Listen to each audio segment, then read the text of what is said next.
उच्च शरीफ से गुजरने वाले सैलाबी रैली हर तरफ तबाही की दास्तानें छोड़ गए। 300 घरों पर मुश्तमिल बस्ती दुबई और बस्ती कालड़ा के मुतादिद मकानात मुनहदिम हो चुके, फसलें तबाह हो गई हैं। मजीद सूरत हाल बता रहे हैं दुनिया न्यूज़ के नुमाइंदे ज़ियाउल हक शहजाद।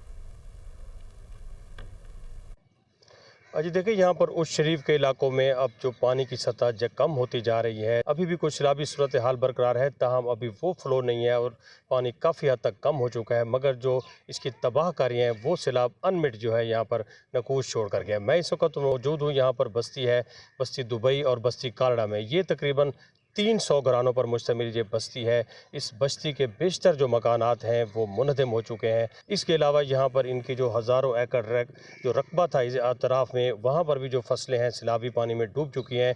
यहाँ पर फसल कपास थी, धान, इसके अलावा जानवरों का चारा, तमाम जो ये दरियाबुर्द हो चुका है। इसके अलावा हमने यहाँ पर देखा कि एक वसी रकबे पर आम के बागात की काश्त थी, वो भी मुकम्मल तौर पर ख़त्म हो चुके हैं।